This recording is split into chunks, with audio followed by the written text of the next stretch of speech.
let's unpack this. Today, we are strapping in for a deep dive into the massive, skyscraper-sized cinematic event that was the 2014 revival of Godzilla. Yeah, a big one. Our mission, basically, is to trace the whole story from, the huge pre-release hype, the casting, the director buzz, all the way to the final product. And figure out what promise this huge franchise revival actually held and what we, the audience, ultimately got. Exactly. And to really get the scale of that promise, you first have to understand the weight of that name, Godzilla. Oh, absolutely. This isn't just any movie monster. We're talking, what, half a century of legacy by that point? Easily. He's been through countless films, different looks, even that kind of infamous kids cartoon in the 80s. Right. A true cultural icon. But this specific film, the 2014 one, it had extra weight because it was deliberately timed, wasn't it? Yeah, explicitly for the 60th anniversary of the original 1954 Japanese film, which is huge. And you've got a franchise that already had, over 20 movies. Oh, let's be honest, wildly varying quality. Right. And that quality thing is key, especially because the last big American attempt, Roland Emmerich's 1998 version, well, it casts a long shadow. A pretty negative shadow for many. I mean, it has its fans, sure, but critically. And for core Godzilla fans, it really failed to reignite the franchise. Our sources called that 98 film a bit of a mess. Even with all the destruction they threw at the screen. Exactly. So the 2014 team had this massive challenge, honor 60 years of history, and somehow wash away the bad taste of that late 90s attempt. Which meant, really, a total creative reset. And the first thing that jumps out from our sources is how they immediately went back to basics. They made it super clear. This film connects to the 1954 original. They were deliberately stepping around the 98 Emmerich version. Pretending it didn't happen almost. Which was probably smart because that original 1954 film, it carried serious historical weight. It wasn't just, a monster movie. No, it was written as this dark, pretty heavy allegory. About the effects of nuclear bombs, yeah. Yeah. And the potential horrors of radiation. Totally. And the 2014 revival, at least initially, it signaled it wanted to recapture some of that serious tone. Hints of social commentary about nuclear power, about nature's power. Humanity's hubris, that kind of thing. It set a certain expectation for a darker, more grounded take. Definitely a darker tone. But what's really interesting, I think, is who they chose to direct this massive, multi-million-dollar project, Gareth Edwards. Right. Who, up until then, his main thing was the 2010 indie sci-fi film Monsters. Which was, the total opposite in scale. A huge gamble for legendary studios, really. But Monsters was loved by critics. Our sources called it impressive and entertaining, talked about his unique vision and outstanding execution. And he was known for focusing on atmosphere, character, keeping the creatures kind of hidden to build tension. Exactly, which worked brilliantly on a low budget. So the hope, I guess, was that he could bring that same nuanced, slow burn style to a giant blockbuster. They wanted someone who could elevate the B-movie roots into something weightier, A-list cinema feel. That seems right, but it also created this inherent tension, didn't it? Edwards was used to small character stories set against a big backdrop. And now he's got a monster budget, huge stars, the fate of a whole franchise resting on him. Yeah, the scale was just immense. Principal photography started in Vancouver. They were gunning hard for that May 16th, 2014 release. Everything looked set for this big, respectful, cultural moment. Well, speaking of A-list, that promise of an elevated, character-driven film really seemed to hinge on the cast they assembled. I mean, it was absolutely stacked. Oh, yeah. The sources really highlight that impressive array of acting talent the trailers were showing off. We're talking Aaron Taylor-Johnson, Elizabeth Olsen, Ken Watanabe, Sally Hawkins, Juliette Binoche, and maybe the biggest get at the time, Bryan Cranston. Right, fresh off Breaking Bad, huge star power. So you hire that level of talent, you're basically signaling to the audience, hey, the human drama is going to be central here. You expect their performances to be the emotional core, right, to ground the spectacle. But here's where it gets really interesting, looking at the reviews we analyzed. Oh. The film kind of immediately breaks that promise. How so?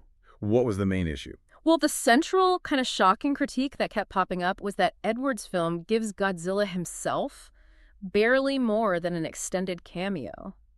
Wait, in his own movie? Yeah. An extended cameo. That's what the reviews said. But maybe even worse was the feeling that it completely underutilizes the amazing human cast who were supposed to fill that space. Wow. Okay, so if Godzilla's mostly off-screen, What is the plot? What actually drags him out of the ocean? So the basic setup is Godzilla's this ancient, mostly passive force. He only surfaces because these two new prehistoric creatures show up, the MUTOs. MUTOs, right. Massive unidentified terrestrial organisms. Got it. Yeah. And the plot then pretty much becomes Godzilla hunting these MUTOs down. He almost ends up working for the U.S. military in a way, tracking these things for them. The monsters become the main event. So Godzilla's like a reluctant military contractor. And this incredible cast is meant to be our emotional way into this. Yeah. But the main complaint is that they get sidelined. Exactly. That's the core problem, according to the reviews we looked at. The CGI monsters, the MUTOs and Godzilla, they actually get more defined character motivation, more screen focus than the human actors trying to, survive it all. That's kind of the opposite of what Edwards did in Monsters, isn't it? Where the human drama was front and center. Completely. It's a fundamental flip. Yeah. And just baffling, considering the talent they had. It really feels like a broken promise to the audience expecting that A-list drama. And it leads directly to what critics widely called lazy writing and just a criminal waste of acting talent. I mean, take Bryan Cranston, probably the biggest star they had. What happened with him? Killed off really early. And the impact of his death on the main character, his son, played by Taylor Johnson, it just doesn't really register. It feels purely functional. Just plot mechanics.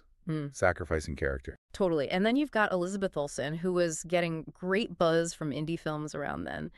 She's stuck in this super standard role. One source called it the dutiful nurse cliche. Ouch. And the lead, Aaron Taylor Johnson, he's playing a bomb defusal expert, which feels, I don't know, like a convenient way to get him into military scenes rather than giving him real emotional depth. And his relationship with Olsen's character? Pretty much forgotten. They barely share like a couple of minutes of screen time together, if that. It's really noticeable. Okay, so it sounds like they prioritize setting up the monster fights and the sheer scale over writing compelling human stories, which I guess brings us to the critical dissection. They built this amazing stage, hired the stars. But forgot the play, and it shows. Critics pointed out how it just fell into all these standard action movie cliches. Like what? The usual evacuation scenes, everyone running from the city, heading for the bridge. Stuff you've seen a million times. All right. The sources mentioned a real lack of surprise at every turn. But hang on, isn't building crushing kind of the point of Godzilla? Did the critics maybe miss that this is, at heart, B-movie stuff? Were they being unfair about the destruction? That's a fair point. And look, the film did deliver on spectacle, on the basic level of building crushing by way of CGI-enabled crash, bang, and wallop. Yeah, it was a success. People got their giant monster action. So what was the overriding problem then? It wasn't that the film was bad, exactly, but more that it was solid, sturdy, and slightly dull. That was the phrase that kept coming up. Dull. With giant monsters. How? They put so much effort into the scale of the destruction, the realism of buildings crumbling, that they somehow forgot the recipe for, great adventure. There was no real fun in it. What made it feel dull, specifically? Was it just the underdeveloped characters? That was part of it, but it was also structural choices in the direction. It felt detached. The reviews pointed out there's no humor, really, no cleverness, and crucially, no sense of consequence. Like cities get wrecked, but... But nobody seems that bothered. The destruction just becomes background noise. And Edwards cemented this detachment by often cutting away to, TV news coverage of the action. Oh, right. Watching it on a screen within the screen. Yeah, or constantly obscuring the monsters, cutting away just as the fight starts. It kept the audience at arm's length. That decision to hide the monster people, compare it to Jaws, right? Building suspense. Didn't that work here? Well, not according to these sources. While Jaws, or even Edwards' own monsters, use that technique to build tension effectively, here it felt more like evasion, like they were hiding Godzilla because he wasn't the real focus. Which feeds back into that extended cameo critique. Exactly. It made the massive scale feel weirdly empty because you weren't fully invested in the fight. And that initial promise, that serious allegory about nuclear consequences, it got totally lost in favor of just setting up Godzilla versus the MUTOs. So the spectacle ends up feeling hollow, kind of interchangeable with any other disaster movie.